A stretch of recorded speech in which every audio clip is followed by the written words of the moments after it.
Welcome back to Interconnected. I'm Dr. Pedram Shojai, and I'm excited to share another episode with you as we continue to be astounded by the microbiome.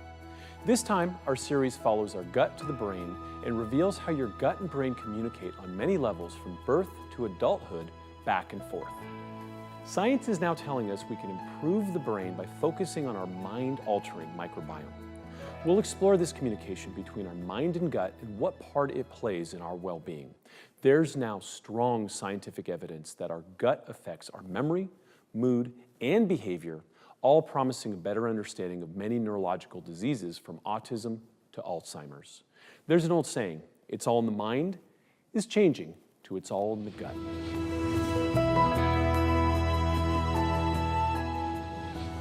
There's a huge link now between the gut and the brain and the way we interact. It's what we call the gut-brain axis, and when we talk about the gut-brain axis, I think it's important to clarify what do we mean. We mean that there are communication pathways between our gut and our brain, and it works both ways. Now, science in this area is in its early infancy, okay? We're learning more all the time, but so far we know that one route that we can exchange information, both from our brain to our gut, but also back from our gut to our brain, is the vagus nerve. One of the longest nerves in the body. It winds its way down from the brainstem, all the way down to our guts. And just as if you can feel nervous because you're under some emotional stress, that can send a message down to your gut, and you can start to have, the urge to go to the toilet. We intuitively know that that kind of fear, that sort of emotional stress can impact our guts. We now know that if our gut is being nourished appropriately, we can send the right message back to our brain saying, hey, I'm not under attack. I'm not in danger. Everything's okay. When you feed your gut with the right foods, okay, when you feed those gut bugs with the right foods, okay, they make things called short-chain fatty acids. A prime example is something called butyrate. And we now know that butyrate can go to the vagus nerve, and it's a little bit like Morse code, okay? It doesn't go up the vagus nerve to your brain. It almost like just sends a signal at the bottom, and the signal changes in your brain. It's incredible. It's a bit like being downstairs in your house and pressing a light switch and a flash goes on up in your brain. It's absolutely incredible. But that butyrate can also go around the body into through your bloodstream up to your brain. It can also go in the lymphatic system and end up in your brain. So we're learning all the time. So in real life, when I see patients, and I see many patients with anxiety, I see many patients with mental health problems, I know that when I start giving them a very colorful diet, I take out the foods that are harming them, I put in the foods that, frankly, the gut bugs need. And what are these foods? These are really, it's basically fruit and vegetables that are colorful, right? This is fiber. Plant-based fiber is what nourishes our gut microbiome. And I see that when I do that, many times, people's anxiety goes down, their mood goes up. Step one is to actually document where you are today. And that can be a tricky exercise, but I want people to get very honest with how many cups of coffee are you drinking in a day? How many cocktails are you having in a day? How much money are you spending on anti-anxiety, antidepressants, therapists, cigarettes, anonymous sex, online shopping? What is stress actually costing you, both in time, energy, and money? And the average American right now spends $11,800 per year handling stress. That's therapy, cigarettes, alcohol, coffee, anti-anxiety, antidepressants, sleeping pills. $11,800 per year we're spending on things that ultimately are masking the symptoms but not treating the root cause. I'm a recovering type A, so I was overachieving. And I ended up in my third year of university in a very deep depression, and I was riddled with anxiety. Still had the eating disorder that was going on as well. The problem was I didn't really understand what I was going through because I'd never experienced depression before. Nobody in my family had spoken about it, so it was really hard for me to understand what was going on. And the really interesting thing about all of this is a year prior to the eating disorder starting in high school, I did a year of antibiotics for acne. And nobody made the connection between the relationship between the gut and the brain until 20 years later. So the really, really interesting thing was I was prescribed medication, SSRI medications to deal with the depression and anxiety. And 3 months after taking that, I spun into a full-blown delusional psychotic event and was then, it took 6 people to wrestle me into a straitjacket. And off I went to the rubber room at the psych ward, and I was then diagnosed with bipolar disorder type 1. And I really hadn't digested the first diagnosis of depression and anxiety yet. And then I now have this other big stigma label to process, and I didn't process it very well. All I did was stuff that into a corner where I dare not to look and continue to overachieve and strive and sort of pursue success. So I was very good at that, and I ended up graduating as a valedictorian, and then I went on to working in the financial industry, reported to a CEO by the time I was 6 years into my career. And the problem was I was wearing the mask every single day that I'm okay on the outside, but I really wasn't on the inside. And in 1994, I had a suicide attempt that left me in a coma with kidney failure on dialysis, and I was told I would need a kidney transplant. And it was really at that point that I refer to my life turning around, because when you're at the bottom and you really have nowhere else to go except for taking a look at, okay, there's got to be a different road other than the pharmaceutical road that I was on. And at that point, I was on 5 psychotropic medications. So through this whole journey, I ended up learning about a nutritionally oriented psychiatrist named Dr. Abraham Hoffer. I went to see him, started on some supplements, and felt better. For the first time in a long time, I felt free of anxiety and depression. Do you have any examples of jumping in to resolve gut microbiome issues with behavioral issues, whether in children or even adults? I saw in a clinic 2 weeks ago. 2 weeks ago, a 12-year-old girl who's been struggling for years. She's a bit of a problem child at school. That's what the teachers think. Parents come in and say, look, can you do anything? Because, we've tried everything. And you look at the diets, and it's horrific. It's a typical diet that a child or a teenager in the West would be consuming. And it's amazing that when you start, it's the same approach. What are they consuming that is harming the gut? What are they not consuming that would be beneficial? Once you start altering that, the behavior starts to improve. And I have had some kids with behavioral problems that when we actually calm things down in their gut, and again, sometimes I'm not measuring, I'm not doing a stool test to look at their gut bugs, so I'm making a clinical observation.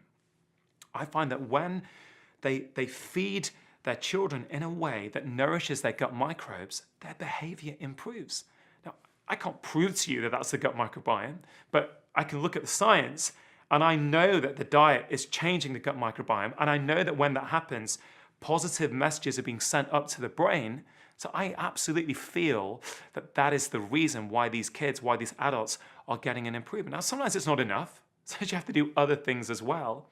But my clinical observations by doing this fits with some very current modern science. Chronic inflammation in the gut actually can affect chronic inflammation in the brain. And it's thought that part of that has to do with the connection of the vagus nerve to the brain. And so the vagus nerve is this nerve that basically comes from the brainstem and basically has nerve endings all through the digestive tract that are sensing what's going on. So if basically it's picking up that there is some chronic inflammation, that can actually influence what's going on in the brain. And we do know that a lot of these neurological conditions, depression, anxiety, neurodegenerative diseases, have a neuroinflammatory component. And so that's one of the key routes in which the microbiome can influence that gut-brain connection. My story is about my children, but in particular my eldest daughter, and she had a number of different challenges after she was born, and developmentally we saw delays in her over time, and started to ask questions about it, and it came out more in her gross motor skills and her speech. She wasn't speaking at the right age, and we started to ask lots of questions. When we didn't get the answers we wanted, which were, not enough information, not enough solutions to help her on her journey, our only options at the time were speech and occupational therapy, which were helpful, but they weren't really getting to the heart of the problems, and she wasn't making a lot of progress with those things alone. So I started to dig further. And we had at the time finally gotten a diagnosis of dyspraxia, which is a gross motor coordination disorder. After we found out her diagnosis, there wasn't really any clues to it being connected to the gut or the microbiome in any way. And without doing a lot of Googling, which Dr. Google was very handy for me initially in terms of finding the connection to the microbiome. This was a while ago, so this was when I was doing this research, it's about 14 years ago, and because of that, there wasn't as much as we're seeing today. Now, if you do that same search, you're going to see a whole heck of a lot more of science that's just waiting there for you to read. But back then, there was only one book that I could find at the time that I started with, and that was The Gut and Psychology Syndrome. And that talked about how the microbiome was the starting point. And as soon as I read that book and also then looked at my medical history with the birth of my daughter, I could put the pieces together of how the microbiome was integral to what was happening to her at that time. The prophylactic administration of antibiotics to the mother just before delivery, the 3 to 5 courses of antibiotics that infants to the age of 3 are receiving, that has probably the biggest impact, I think, on the whole future development of the microbiome and health, brain health and body health. The fact that she was a C-section baby was probably ground zero for why she was having a disruption in her flora, because she didn't have a natural birth where you get the flora from the mother. And then over the years, we've also added in things like comprehensive stool analysis and more functional medicine things, and that's when we've started to see the needle moving a lot faster, a lot further, because we started to get at the root causes as opposed to just the symptoms and the diagnosis. Any physician would say, okay, let's stop this. There's a taboo for antibiotics in the first 3 years of life. That has surprisingly not happened. Once we figured all of this out and started to address the microbiome as being one of the main underlying root causes of what was going on with her, we ventured out into a particular diet, as well as we've done other things where we're reintroducing good bacteria into the gut and trying to rebalance the gut. And what we started to see was pretty obvious that this was a big part of what was going on with her. She was able to get the nutrients she needed. Her immune system rebounded. Her sensory issues started to deplete, and the therapies that we were doing from a neuro rehab perspective, the progress was accelerated tremendously. I can't prove to you that that's the gut microbiome, but I can look at the science, and I know that the diet is changing the gut microbiome, and I know that when that happens, positive messages are being sent up to the brain. So I absolutely feel that that is the reason why these kids, why these adults are getting an improvement. Now, sometimes it's not enough. So you have to do other things as well. But my clinical observations by doing this fits with some very current modern science. You know, in February 2017, we had one of the most significant trials of recent times in relation to this, which is called the SMILES trial. It was done in Australia. I think it was only 67 people. Okay, it's a small trial, but it was a randomized controlled trial. So that gold standard trial that we use as doctors when we assess the benefit of pharmaceutical drugs was being applied to a dietary intervention.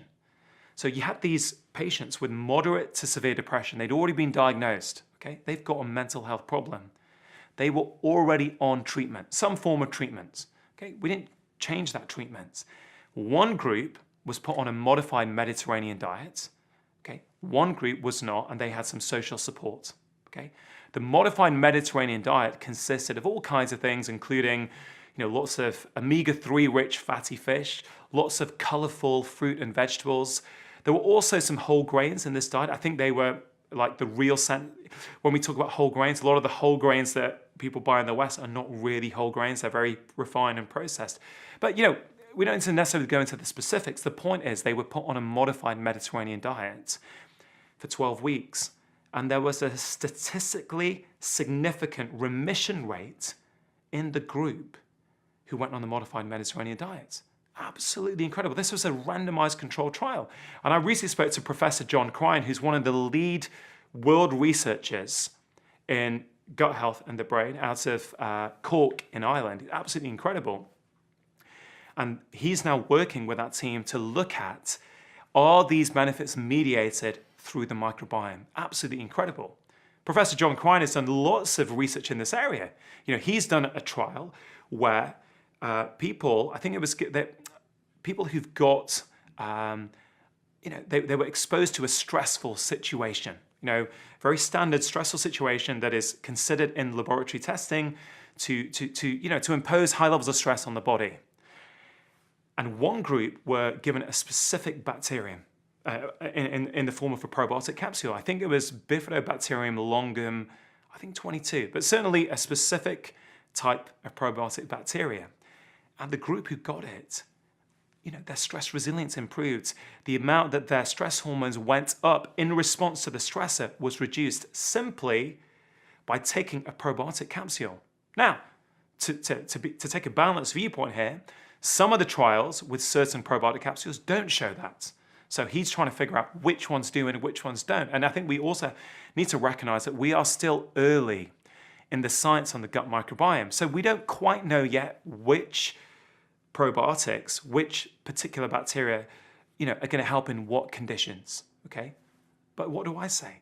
I say, generally speaking, we regard probiotics as do no harm.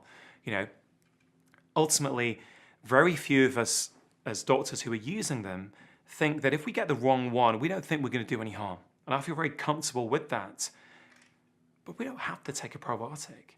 The most powerful way to change our gut microbiome is by changing what we eat, okay? And there's no risk there. So we can look at the science and see what the science is telling us, that the gut microbiome is critical for many different conditions. And we also know that your diet is the simplest and quickest way to change that. Hippocrates said all diseases start in the gut. There could actually be some truth to that many chronic diseases start in the gut. It's kind of a rediscovering of ancient truths about that. Not ancient, but older truth about a high fiber diet is good for most people. But now we know why, not because of the bulk forming and the water retention in your gut, or better bowel movements. It's because you feed your microbes the ultimate food, and they thrive and increase their diversity. You're doing some fascinating work here, you and your team, and you've been uncovering some really interesting things. Can you talk about some of the kind of recent developments and what you've been discovering about the microbiome? Yeah, we're interested in the gut-brain connection, so how events in the gut, specifically microbial events, affect everything from mood and emotion to neurodegeneration. And so trying to understand whether or not there are specific bacteria that either promote or protect against diseases such as autism or Parkinson's disease. So the nerves in the gut communicate with the brain through the vagus nerve directly in terms of neuronal connections, but also through soluble molecules that are secreted in the gut that may activate the enteric nervous system as well as the central nervous system. And we and others are trying to understand what is the basis of that communication. How do microbes or molecules mediate this interaction between the gut and the brain? There's a connection, there's a Bluetooth that is working between your brain and your gut. So if I give you an apple right now, that apple, when you look at that apple, the apple is very distinguished from you as a person. There's the entity of an apple and there's you. Until you look at the apple and your brain registers that it's hungry and needs glucose. Now the whole relationship with you and the apple changes. Because your body starts to look at the apple and now you start salivating. You start preparing your whole gastrointestinal system for that apple to do what it's meant to do, to be converted from glucose into fuel, to be broken down into its nutrient forms, and eventually to be then eliminated. And so that happens with your eyesight. That happens when you look at the apple. And so this Bluetooth that I talk about is how your brain is intrinsically connected to your gut. There's this connection there that without which we wouldn't be here, right? Without which this whole thing of digestion, elimination would not happen. And so because of that, we are very susceptible to information that's coming from everywhere. The same way that you're susceptible to, not susceptible, but your body has to look at that apple and convert it into fuel. Other variables may happen that will stop that conversion from being fully optimized. So the environmental, social influences external to us very directly affect our relationship with what needs to come into our bodies. But so I was a young girl dying of heart failure, and it was because of an eating disorder. And we now know that the role that the microbiome plays with not only physical illness, but also emotional, and the fact that you can't really separate the two. Eating disorders, many heart conditions, all have to do with not just the microbiome, but the role of the microbiome in what we call the connectome, how all of our nerve cells, our brain, the 100 million in our brain, the 100 million in our gut, and the 40,000 in our heart, how through the microbiota and these bacteria in our skin, in our mouth, in our vaginal cavity, how they all work together to really talk. And in an eating disorder, you're not nourishing your body properly, of course. And so there is a lot of dysbiosis and disbalance between your connectome, your nervous system, all the microbiota of your whole organism, and also how that affects your emotions. The brain is actually connected all throughout the gut. Those tissues are connected. And what they found is that there's information that goes back between the gut and the brain, either serotonin and neurotransmitters or peptides and other things, through signaling agents back and forth. So there's those types of connections. So those are called canalized pathways. Then there are called non-canalized pathways, which isn't due to strict hardcore anatomy, that the gut itself releases neuropeptides and different polysaccharides and different cytokines that can cross the blood-brain barrier and have their effect on the brain too. Dr. Gershon wrote the book, The Second Brain, where he said, actually, there's more communications going from our gut to our brain than the other way around. And what are those communications saying? Well, those bacteria, they're making neurotransmitters. My God. They're making GABA, they're making serotonin, and they're sending those neurotransmitters to our brain. There's more neurotransmitters coming from our gut than we make in our brain. Is that not the personality? Does that not imply that maybe we should be dealing with the personality of a person's gut when they've got a chronic illness? Just a thought. So after this experience with my healing from the heart failure, I lived a very healthy lifestyle, but then it was in my mid-20s that I found myself in a very high-stress job and had fallen away from eating really well, was kind of using coffee to keep me awake and alert all the time, and eating more junk food than I had used to because I was so busy. And I started to have some health problems, digestive, and a lot of body pains. It was later diagnosed as chronic fatigue and fibromyalgia.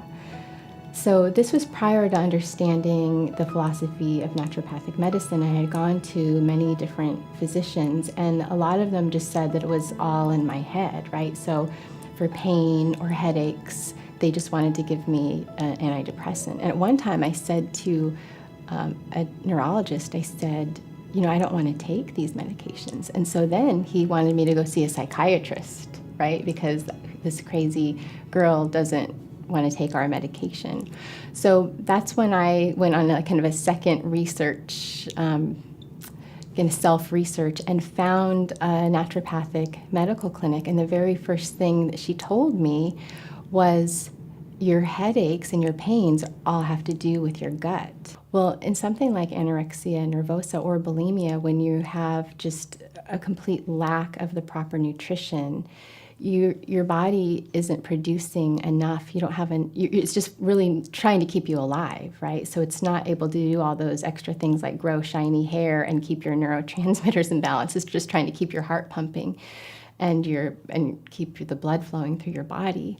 And so it was this feeling of never feeling really in my body. And I've counseled girls through this, and I think that there's like this dissociation, this dissociative state that happens because all of those chemicals that mediate our consciousness and our physical selves are off balance. Everyone has a unique microbiome. And so the details of how the microbiome interacts with the food that you're consuming and its effects on that individual have to do with the specific microbes and the specific activities that they carry out in that individual. And so the big question is, that's great information, and that really does influence the differences among individuals in how food and other factors influence their health. But how do we know that these individuals will react in a certain way? How do we know what their microbiome looks like? And so that's been a huge advance in the last 10 to 15 years or so. Technology has been developed in research laboratories to begin to use DNA testing to identify specific microbes. And that's gotten better and better over time, so that in the last few years, we can identify even down to the strain level exactly which kinds of microbes are in your particular microbiome. And based on that information and a wide range of rapidly growing research, we're starting to learn what these individual microbes are doing. Which ones seem to break down fibers and which types of fibers, which ones actually can break down certain types of drugs, which ones can break down protein components, and then what products do they produce under certain conditions. So we can start to basically look at these patterns and make predictions and gain some insight not only into what sort of diet someone is eating. So it's a little bit of a check sometimes when someone says, oh, I've been eating a lot of fiber, and then we look at the microbiome and it doesn't really look like they've been eating as much as they think they're eating. So that's a good point for us to basically look at the microbiome, see that it doesn't look like they have very high levels of these fiber degrading microbes, and we can suggest that they should consider eating more fiber.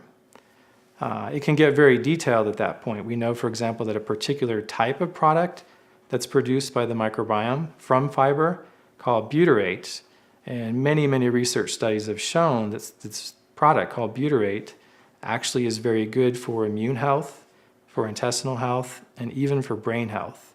So the question is, if we look at your microbiome and it looks like your butyrate producing bacteria are low, and that's consistent with the symptoms that we're assessing and that you're potentially displaying, we can potentially recommend in those cases certain specific foods and supplements that have been shown in research to increase butyrate production.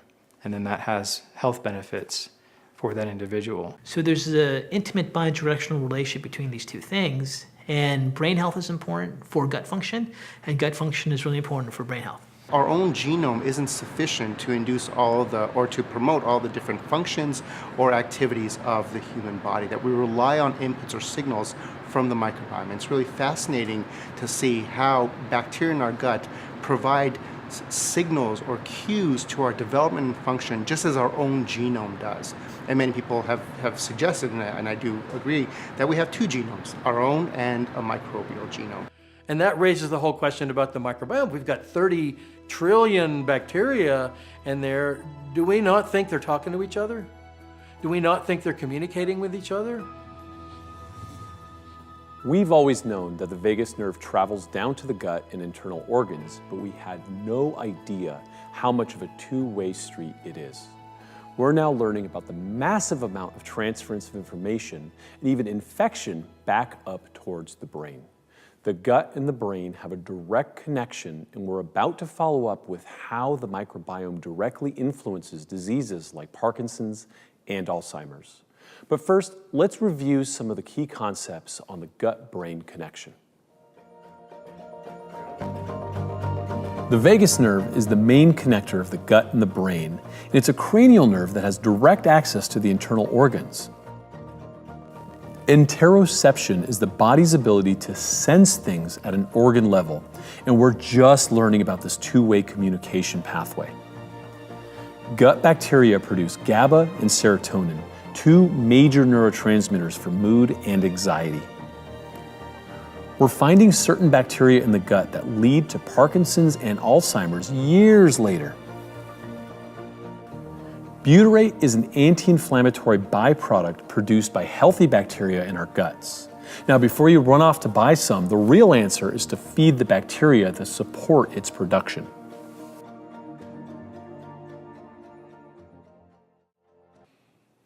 Okay, back to the episode in just a second. I sincerely hope you're enjoying these amazing insights into the microbiome. And right now, I wanted to take a moment to share how you can watch and rewatch these episodes at your leisure when you take the opportunity to purchase the complete Interconnected documentary series. Click on the link below this video to get all the details and how to access some amazing bonuses that help you put into practice the healing power of the microbiome. Better still, the proceeds from your investment will help us continue our journey into the future of microbiome-based medicine. So please click the link below and check out our limited time discount offer. It's only available while these episodes are live. Come back in a few days and it's too late, so don't risk it. Grab your copy of Interconnected, The Power to Heal from Within, and join me on this adventure into the healing mysteries of the microbiome. We're living at an interesting time in history where life expectancy is much higher, and so's the rise of degenerative brain disease like Alzheimer's, dementia, and Parkinson's. Some argue that these are natural processes that come with longer life, but now there's evidence that they're directly tied to diet and the microbiome. Recent discoveries about certain gut bacteria have shed more light on this subject, and it's nothing less than revolutionary.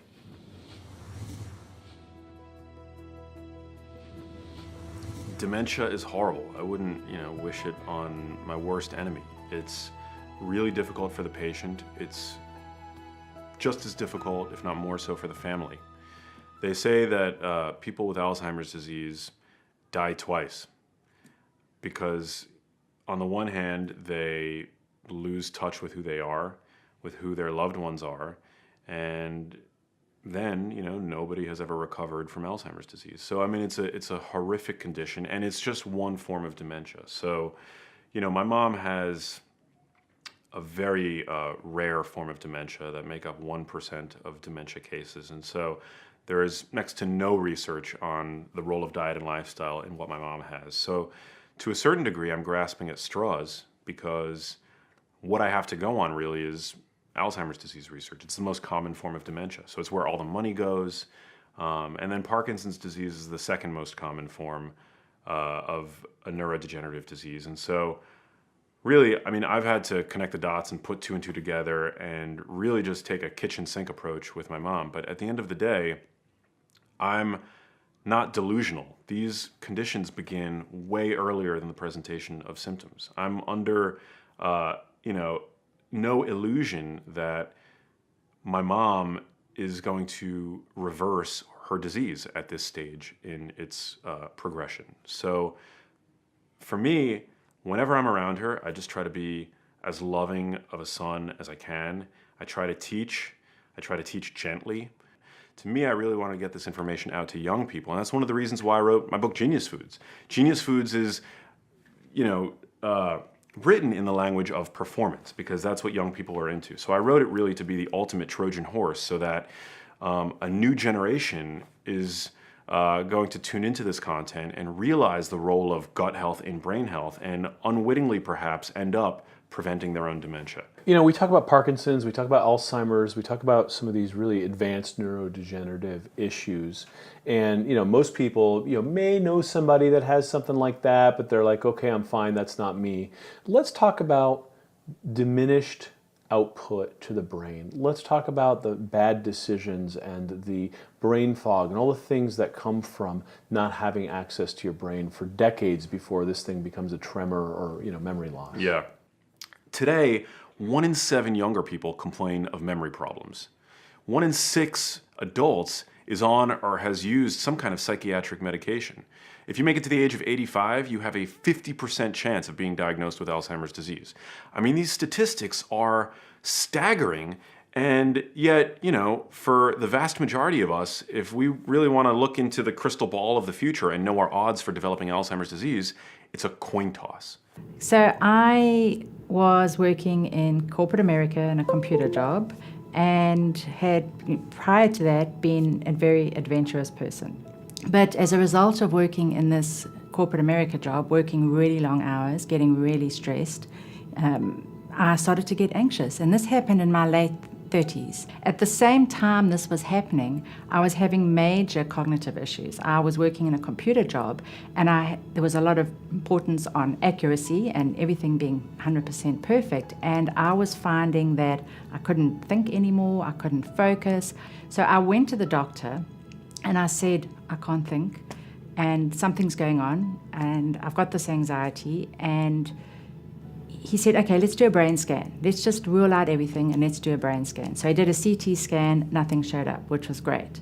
I started really to look at every aspect of the modern food environment and our lifestyles, leaving no stone unturned. And, you know, many signs inevitably pointed me to the gut and the role of gut health in the overall health of your body, but particularly the brain. The gut-brain axis is this really exciting area of science, and there are many question marks that still remain. But nonetheless, there is this link emerging in the literature that to me is incredibly compelling. And even though we're just at the very tip of the iceberg in terms of understanding the full relationship between the gut and the brain, I think, and the best available evidence to me suggests that we have enough information at this time that we don't need to sit idly on our hands as we await whatever is in our sort of genetic hand of cards. By 1996, we had gone to genetically modifying corn, soybean, and the sugar beet ultimately.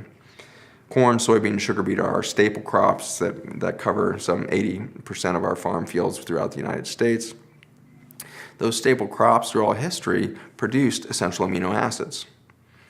If you spray crops with glyphosate, or the soil that they grow in, it turns out glyphosate blocks the ability of the essential amino acids to be made. Some specific ones: tyrosine, tryptophan, phenylalanine, 5-HTP, and a couple others. But let's take those first three: tyrosine, tryptophan, phenylalanine. These are the building blocks for all of the neurotransmitters that dominate your brain. We took the building blocks for your neurotransmitters out of the diet through spraying our crops directly with a chemical called glyphosate. What would we expect to emerge? Well, we should see a lot of neurologic dysfunction. It turns out that the biggest neurologic system that would touch that is your gut itself. The gut's got as many neurons in your gut than most pets have in their entire brain. Huge amount of neural density here that's now being exposed to an environment where there's perhaps some direct toxicity of that chemical glyphosate, but more importantly, you're deleting the neurotransmitter from your gut. So what's going to happen? You're going to get bloating after meals. You're going to have screw up the peristalsis and movement of material through the gut. So you're going to get heartburn, bloating, irritable bowel syndrome stuff where you're kind of shifting from diarrhea to constipation, back and forth. You can't have regular bowel movements. Upwards of 80% of people with Parkinson's have constipation. And in almost all cases, the constipation precedes their motor symptoms. So Parkinson's is a neurodegenerative condition. The main symptom are tremors or motor dysfunction. It is also associated with depression and other cognitive defects as well, but it's diagnosed based on its motor defects. And so again, we were really intrigued why this classical neurological condition has such a strong GI component, has a strong gut component to it, and tested whether or not microbes in a mouse model of Parkinson's affected various outcomes associated with the disease. And what we showed is that we can remove the gut bacteria from mice that are prone to develop Parkinson's, and all of their motor symptoms go away. And in fact, the main pathology, the main disturbance in their brain, which is aggregation of a protein called alpha-synuclein, also disappears when you remove the microbiome from mice that were prone to develop Parkinson's. And so this gave us some insight into thinking that there are signals sent between the gut and the brain that promotes and perhaps even alleviate symptoms of Parkinson's. So we set out to identify what those molecules were, and identified a class of molecules called short-chain fatty acids, which are known to activate the immune system, but what we discovered is that they activate the immune system in a way that then leads to the exacerbation of disease. So there's now very good evidence to suggest that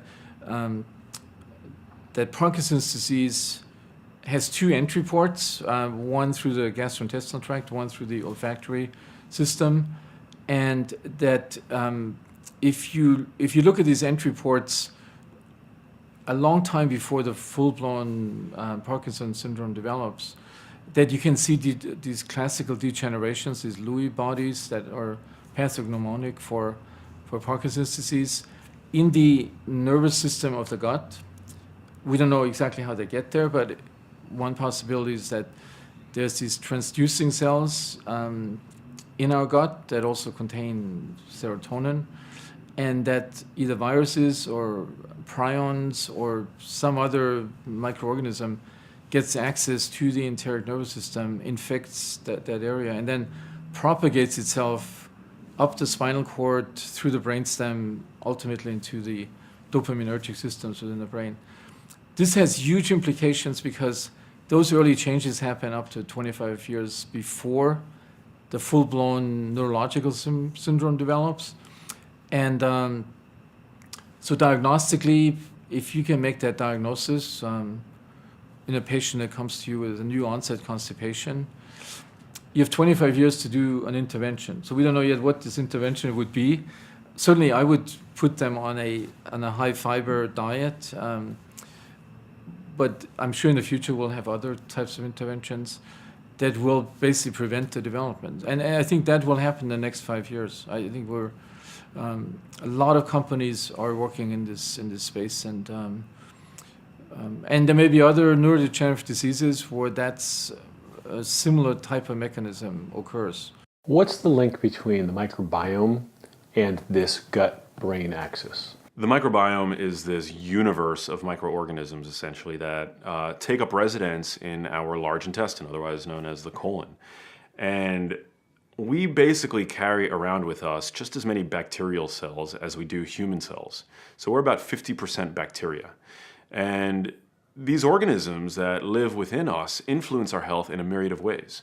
I mean, for one, they serve as the sort of boot camp for our body's immune systems. This is incredibly important because we see rates of autoimmunity on the rise today, and Alzheimer's disease and Parkinson's disease have an inflammatory component. So they're characterized by essentially an immune system that's gone haywire, particularly in the later stages of the disease. So in the sense that this microbial universe can sort of modulate our body's immune systems and inflammatory responses, I think that's incredibly compelling.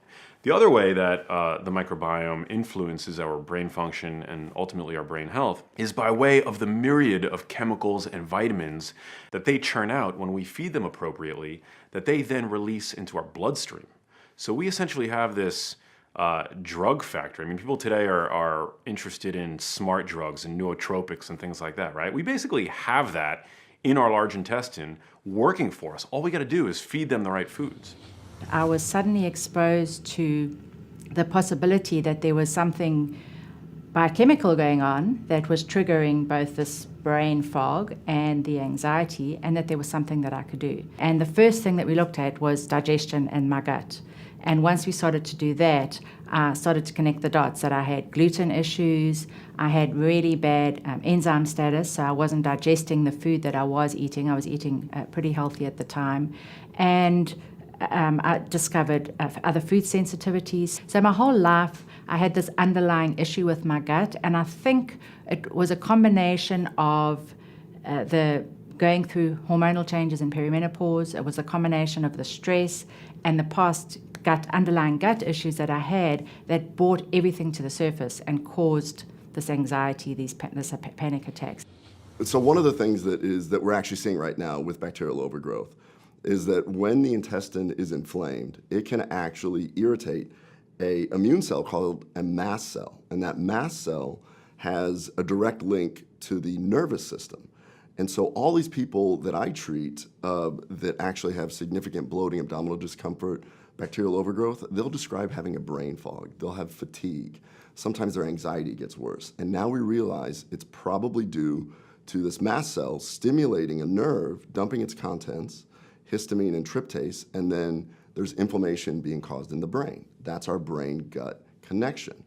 Now, we do see that this histamine sensitivity can be just histamine sensitivity. It can be mast cell activation syndrome, MCAS, and then it could be actually go so far as to become a cancer called mastocytosis. So this is something that we really need to start paying some attention to. Why are some of these people having all these mast cell issues? And that's kind of next level of what we're working on. To me, it's just fascinating that some of these horrific diseases might actually begin well below the neck and in fact in the gut. I mean, our minds produce who we are in the same way that a joint produces movement. So we've got to take care of our brains. I mean, you know, we can't exactly look in the mirror and flex our hippocampi the way that we can, you know, our biceps, for example. But by exercising more, by eating a healthier diet, I mean, it's essentially giving our brains a workout. Once I started to make these changes, dietary changes, looking at the gut, looking at nutritional deficiencies, the results were pretty profound. Not everything was perfect, but I started to feel better right away. The microbiome and figuring out what was going on in my digestion was key to my recovery, and I consider it to be key to my resilience and health going forwards, whatever comes my way. If it's a stressful situation, if I'm exposed to some other kind of parasite, if I'm under a lot of stress and I'm losing nutrients because of what's going on in my gut. So to me, I think the microbiome is central, and I'm just so excited to see all the research that's coming out about how important gut health and our microbiome is. Is there anything that we've learned to date that can be, you know, dietary or supplementally driven that can help move this along, or is it still too early? Microbes eat what we give them. In other words, whatever foods we eat, microbes begin to digest, begin to break down metabolically before we do. In fact, the vast majority of the nutrients that we absorb are breakdown products from microbes. So diet is an important factor in all microbiome biology, research, or the effects in the clinic. And what many people are now doing is trying to understand, what is that diet microbiome relationship? In other words, in the presence of certain organisms, are there specific diets that may feed the quote-unquote beneficial organisms and cause them to bloom? Are there diets that may reduce the expansion of harmful organisms as a therapeutic intervention? And so, of course, diet and microbiome are intimately intertwined, but we still, as of this point, don't have specific diets for various different indications, various different diseases. But again, trying to understand how microbes metabolize the foods that we ingest will lead to an understanding of how those byproducts, those metabolites, affect neurological conditions. There was this really incredible research performed fairly recently where they found in a large population patients that underwent a procedure called a vagotomy, where they basically had their vagus nerve severed, which connects the brain to the gut, liver, gallbladder, and other organs. They found that people who had that procedure had a 50% risk reduction for developing Parkinson's disease. They've shown us that microbes in the gut can actually influence, by way of the vagus nerve, the susceptibility of proteins in the brain to cross-link and clump together. So Alzheimer's disease, Parkinson's disease, these conditions are characterized by the clumping of these proteins in the brain.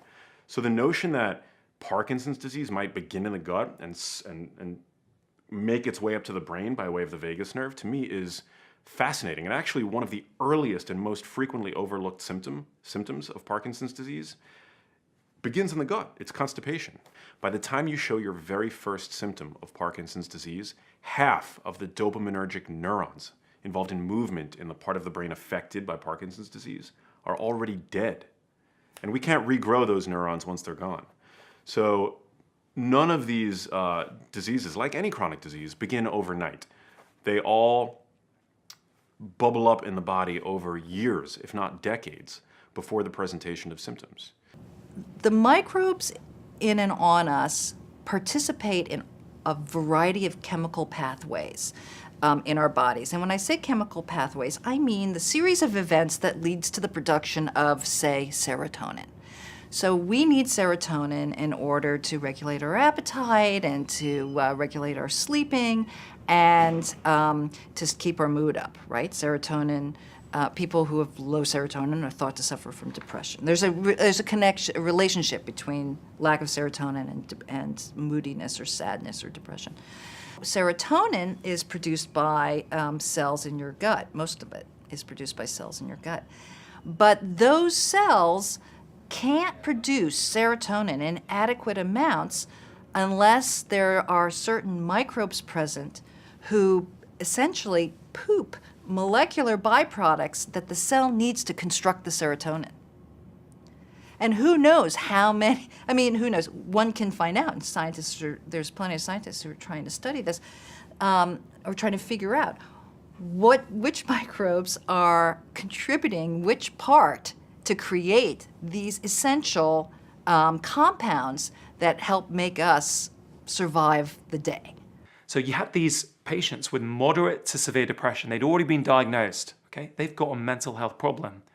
They were already on treatment, some form of treatment, okay? We didn't change that treatment. One group was put on a modified Mediterranean diet, okay? One group was not, and they had some social support, okay? The modified Mediterranean diet consisted of all kinds of things, including lots of omega-3 rich fatty fish, lots of colorful fruit and vegetables. The point is they were put on a modified Mediterranean diet for 12 weeks, and there was a statistically significant remission rate in the group who went on the modified Mediterranean diet. Absolutely incredible. This was a randomized controlled trial. The most powerful way to change our gut microbiome is by changing what we eat. And I have a lot of patients that have mood issues, a little anxiety, depression. And I use a similar approach no matter what those issues are of the list I gave you. So it's making sure that the gut is healthy. I want to make sure that they're not eating foods. I mean, people eat 3 times a day. I have to make sure that the foods they eat don't cause inflammation. The consistency of the stools is screwed up. And then you start to get, real inflammatory changes in the gut lining. You can get colitis, you can get all, Crohn's disease, all these things kind of emerging as you're screwing up this whole neurologic system. But since 90% of the serotonin, which is a neurotransmitter in your brain and central nervous system, is made in the gut lining, and it's made from, serotonin and dopamine being the 2 of the big ones, made from these essential amino acids that are being deleted by the Roundup era, you suddenly have a brain that doesn't have the fuel, and so you have a huge epidemic of major depression. We've hit 1 in 2 adults with major depression as a lifetime prevalence now. 1 in 2 adults in the United States will have major depression, 1 in 3 will have a generalized anxiety disorder. And these will be severe enough, those 1 in 2 and 1 in 3 will be severe enough that they show up at a physician's office and need drug management. And so the numbers may be way higher than that of more mild forms of major depression and anxiety disorder. And so neuro building blocks, the building blocks for the way in which the neurological system have been deleted out of our food chain, deleted out of our soils, deleted out of our gut environment, and we suffer a paucity. So now we're dependent on pharmaceutical drugs that block the reuptake of these chemicals to try to artificially increase in a synapse the amount of serotonin and dopamine present because they're running on fumes. Your brain and your gut are literally running on fumes because you're lacking those essential Legos or amino acids that would build those big neurotransmitters. So doing your best to eat organically, not be exposed to complex food chemicals that usually come in processed food, stay away from areas that have just been sprayed with pesticides, and then also do a detoxification protocol. And many of the supplement companies and functional medicine practitioners know how to enhance detoxification. So do a 28-day detoxification so you get the toxins out of your system as well as decreasing exposure. And that's a great thing to do. The function of your microbiome, first and foremost, is to keep you safe from disease. It's to make sure that your immunity is at its highest level. It's to make sure that your metabolism is optimized to the nth degree. So when this microbiome is affected, your immunity is decreased. And so my job becomes to tell my patients, to help them realize that whatever they're doing in their lives, whatever the script is, needs to change. And we carry scripts all the time. I have to work more, I have to make more money, I have to pay my mortgage, I have to look good. among my family members and friends. We are competitors. We compete a lot with one another. Facebook and other social media is always comparing us to other people. So I think we are in this culture of more is better.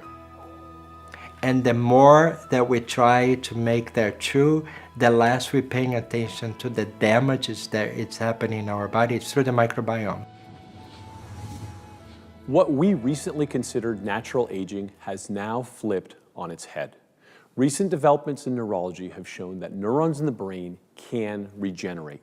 This has set half the medical world on fire. Now we're hearing that bacteria in the gut are responsible for many degenerative conditions that can be detected and prevented years in advance. This is huge, and it's about to revolutionize healthcare. We've also learned here that perhaps there's a smoking gun in the sharp increase of these diseases that has to do with the chemicals and pesticides being applied to our food. Let's recap. These are a few essential amino acids taken out of the food supply chain by glyphosate or Roundup. They're tyrosine, tryptophan, and phenylalanine. These would lead to serotonin and dopamine production, and since they're missing from most of our food, is it any wonder why everyone's depressed? 90% of our serotonin is made in the gut lining, and this is the neurotransmitter most of the antidepressants try to squeeze and recirculate. The real answer is to heal the gut, eat non-GMO foods, and turn the factory back on. 1 in 2 adults in the United States will have major depression, and 1 in 3 will have generalized anxiety disorder. We're now realizing how an unhealthy gut and microbiome are key players in this. It's bad enough what's happening to the aging brain, but what about when we see issues in our children with developing brains? In my experience, that's when people get really concerned and are willing to step up. ADD and autism are on the rise, and the kids are spinning out of control. Drugs are being thrown at the problem with very little success, and we're now beginning to understand the core issue, one of toxicity, nutrient deficiency, and a lack of microbial diversity. Let's look at how this is impacting our kids.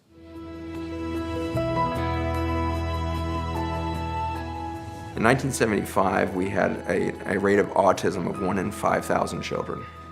When I grew up, I had never heard of autism. There were certainly no kids in any of my schools that had autism. And, I was just a normal kid, grew up. Now you go to a school and we're at 1 in 36 children with autism. 1 in 8 has attention deficit hyperactivity disorder diagnosed and treated with a stimulant drug like Ritalin or Adderall, which is speed. And so in a single kindergarten class, you see this huge neurologic stress. Our trajectory from 1 in 5,000 children in 1975 to 1 in 36 today accelerated the fastest since 2012. We were on a pretty steep climb, and then it went vertical in the last 6 years. At our current rate, we're going to hit 1 in 3 children with autism by 2035. Let's talk about what you would do for that kid, and then what looking down the barrel of a life of starting with Ritalin and Adderall might do to their long-term health, thinking it's some innocuous thing that'll help them sit in school. I think functional medicine, integrative medicine, has a great approach. We have a great track record with treating autism, ADHD, ADD. Again, in this population, we see disturbance in the microbiome. We often see food addiction, food allergy, food sensitivity. Micronutrient deficiencies are really common. Sometimes the energy centers in the mitochondria, we see imbalances there, and so we need to shore up nutrients. We might see increased oxidative stress, free radical activity, which fundamentally can break down key proteins. There can be a little bit of imbalance in the neurotransmitters in the brain. I mean, in fact, there is. That's the pathogenic, one of the fundamental pathogenic mechanism of some of these conditions. But the cause of those, we need to zoom way out, and it tends to be, micronutrient deficiencies, microbiome disruption, food reactions, and so forth. So we can do some pretty fundamental treatments and turn them around. Picture that now. 1 in 3 children with a neurologic condition that keeps them from being able to participate in what we would kind of consider a normal economic productivity state. can't participate in a normal classroom, they can't participate in a normal business environment, they're not going to be able to be productive in the current environment that we have. And it takes two people to be productive enough to supply the resources needed to support one autistic child. And so if it takes two to support one, and 1 in 3 have the condition, you're going to wipe out an entire generation who has to be productive enough just to handle autism alone as if that was the only disease process. Our entire naming system in medicine is based on symptoms and geography. What are the symptoms and where is it? Do you have stomach pain? Do you have head pain? What is it? And then we categorize people according to these symptoms and geography, and not according to the causes or the mechanisms. So you can have one cause that can cause dozens of diseases. You can have one disease that's caused by dozens of causes. So just because you know the name of the disease doesn't mean you know what's wrong with you, right? If you say you have depression, it's a common name we give to people who are sad and hopeless and helpless and have no interest in sex and can't sleep and have no appetite and feel suicidal. But we say you have depression. Depression isn't the cause of the symptoms, it's the name of the symptoms. There is a clear understanding that the gut and the brain crosstalk all the time. And this was known to us for a long time. We know that the brain can communicate with the gut. That's the reason why we're nervous or we're stressed. We have stomachache and, issue with the gut. What we didn't know is that the gut can talk with the brain as well. And in doing so can change our behavior. And on a specific genetic background, the outcome can be whatever, including autism, of course. There is nothing else that a neuroinflammatory process that can materialize because of dysbiosis, create an instigation to the immune system to fight. And these immune cells, they are sitting on the battlefields. They can leave the battlefields, go into the brain, and create the condition of neuroinflammation. The causes could be many. It could be that you've taken antibiotics and altered your gut flora, and you have dysbiosis that's leading to inflammation in the brain. It could be you've got a low thyroid, or you're eating gluten that's triggering neuroinflammation. It could be that you have taken acid blockers for years and don't absorb B12 because of it and have B12 deficiency, or you have vitamin D deficiency, or maybe it's because you eat a lot of sushi and have mercury poisoning, or maybe because you hate fish and have omega-3 deficiency, or eat a lot of sugar and have prediabetes in your brain, all of which cause depression. Our current model of thinking in diagnosis will not help you navigate to the causes. So that's what functional medicine does. It's a new roadmap, a new GPS system for thinking about disease. And by addressing all those variables, we can often treat the same conditions by using the same approach. Doesn't mean every case of Alzheimer's or autism is caused by the gut or obesity or diabetes. But by looking at everybody as an individual, you can identify which patients that might be the case, and then you can treat them.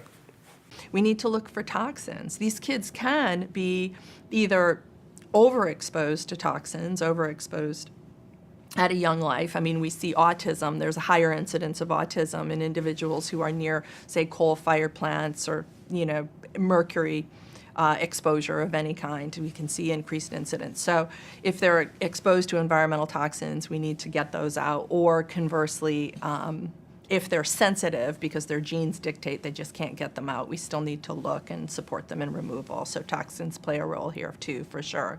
Organotoxins, things like pesticides in food, preservatives, additives of any kind. These kids on the spectrum can be highly sensitive to. So a careful investigation needs to be made, and these corrections need to happen, and they can get on with their lives in a really beautiful and empowering way. Clearly, again, it's the environment that we're changing that is creating the story. And there are evidence now that the microbiome is highly modified in kids with autism compared to kids that are not autistic. And another, factor that seems to suggest the microbiome has a great deal to do with this is the fact that, kids with autism, very often they have GI, conditions or symptoms that are associated with autism. Once again, you look at the composition, the microbiome is different, and you can wonder now, is the cause or the consequence of the disease? And we recently did a study in which we did fecal transplant in the autistic kids, showing not only improvement in their GI symptoms, but also their behavior. Again, I'm not advocating that fecal transplant would be the solution to autism, but at least it's proving that that's a fair target. So I really do believe that, that would be one area in which we can really make a tremendous difference. And you know, some of the people here in the center have totally focused on this gut-brain axis crosstalk and how we can change this by manipulating the microbiome, targeting mainly autism in kids and schizophrenia in adults. Dr. Jim Adams from ASU and his crew, Kang, Rosa, the rest of the team there, have been looking at the lack of organisms in children with autism. It's been fascinating. They did a trial back in 2015 where they looked at the amount of organisms in the average person, and then they compared the autism children, and they found about a 25% decrease. So what they did was they took 18 children on the autism spectrum, and 6 of them, they gave rectal fecal microbial transplantation. Okay, this was a purified, microbe-only addition to their rectum. And then they followed them for 8 weeks. And guess what? Absolutely, it improved significantly. And along with those symptoms of constipation, diarrhea, intestinal upset, whatnot, you also saw the symptoms decrease. So there's a 2-year follow-up paper that hasn't been published totally yet, but behind the scenes, what we're hearing is it seems incredibly positive that now we might be able to improve autism by improving intestinal microbiome status. So it's as if nature is intending us every step of the way to survive in this microbial soup. They're here first. We evolved in their presence. So these are adaptive mechanisms so we can thrive in their presence, with them in us, on us, everywhere. So when we look at the diet and we say, oh, everybody should be doing a low FODMAP diet, everybody should be doing a specific carbohydrate diet, a GAPS diet or whatnot, you say, wait a second, that doesn't make sense. If we're taking away the foods of the organisms, and the organisms, we're hosts to the organisms, they control most of us, why would we want to do that? I mean, temporarily you can calm down overgrowths, yes, absolutely, but is that something we want to do long term? It doesn't make sense. So for example, autism, right? The SCD diet, the GAPS diet, very effective in autistic children. Why? Well, it's a lower starch diet. Well, it turns out that the autistic kids are missing a lot of the specific organisms called Prevotella that help them digest starch, right? So Jim Adams showed, yeah, 25% less organisms in general in autistic kids, okay? So holy smokes, you've got to think, all right, is the problem then the starch, or is the problem the missing microbes? If we could give the microbes back to the kids via fecal microbial transplantation or eventually specific probiotics for autism, would we then negate the need for the specific carbohydrate diet? Does that make sense? So we started working on autism about 7 or 8 years ago, and we were driven to test the role of the microbiome in autism by a couple of factors. First, that many children with autism have gastrointestinal issues. It's generally overlooked by the biomedical community or by doctors, but parents will tell you that their children will have constipation, bloating, abdominal cramps, diarrhea, alternating constipation and diarrhea. Somewhere along the lines of 50% of children with autism will have gastrointestinal symptoms, and this was intriguing to us because we're thinking about the bacteria that live in the gut and whether or not there's a connection between the gut and the brain. The other aspect that made us think that there might be a role for microbes in autism is the increase or the reported increase in the diagnoses of autism, as that there is a very rapid increase in the number of cases of autism in developed Western countries.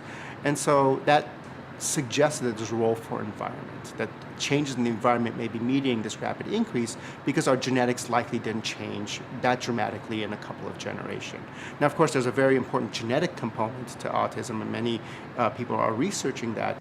So it's the same thing with the FODMAPs, you know? Maybe you're having FODMAP intolerance because you don't have the organisms to properly digest the FODMAPs. So does that mean you remove more FODMAPs and cause a further issue? No, I think the people who had found FODMAP diets would agree that it's a temporary fix, and then you add them back in slowly so you can tolerate them. We can modulate, either increase or decrease symptoms of autism or symptoms similar to autism in mice. And we're trying to understand what mediates that gut-brain connection. So how do microbes in the gut affect very complex behaviors which are driven by the brain? And of course, there's a lot of work that remains to be done, but we've identified several metabolites or small molecules produced by gut bacteria that we believe penetrate into the brain, affect the activity of neurons in the brain, and then mediate behavioral outcomes. And so we're trying to understand the basic biology of that in an effort to understand how environment contributes to autism. Is there a particular kind of subset of bacteria that kind of take over and kind of become dominant that have these metabolites that we see in autistic kids versus a healthy, more diverse bacterial colony?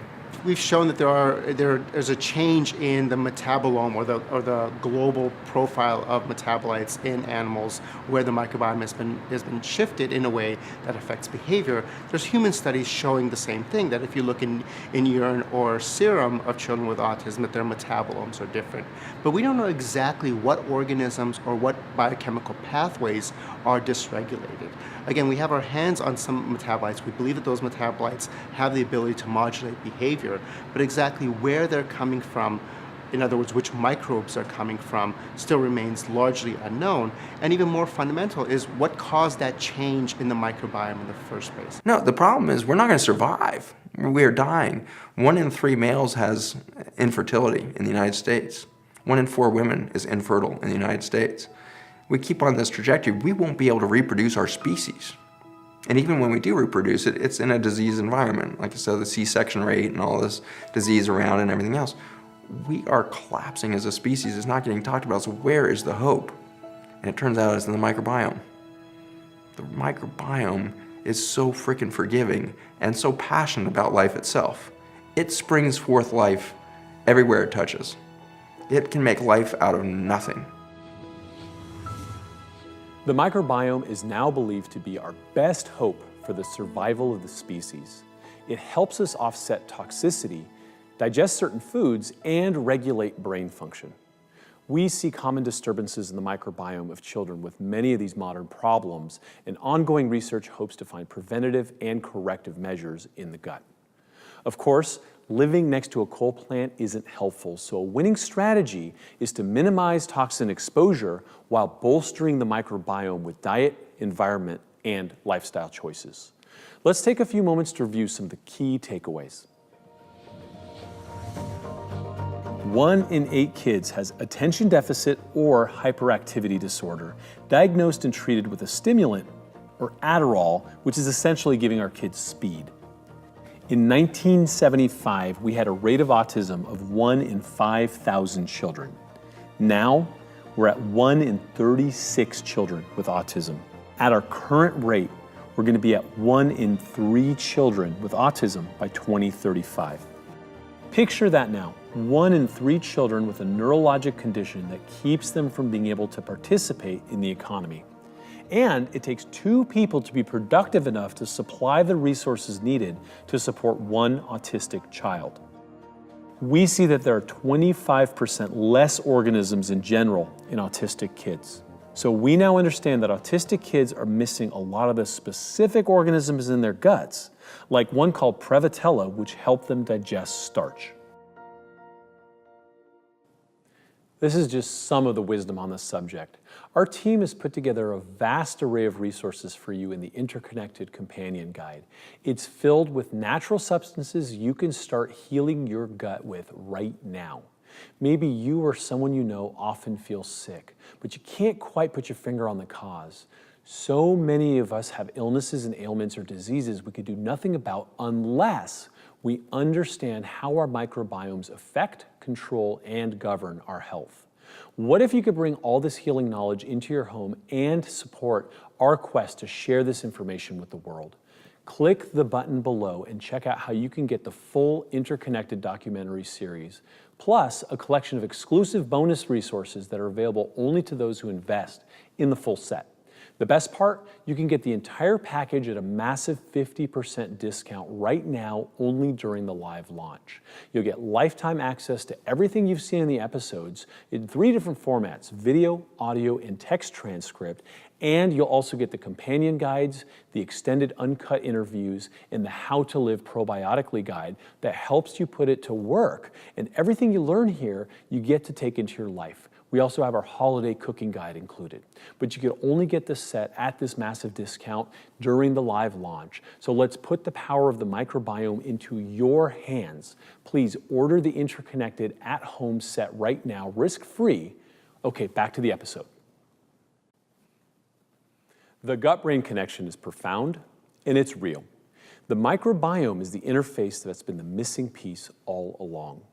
We're just beginning to understand the fallout of the loss of many of these microbes and are seeing it in our elderly and young populations.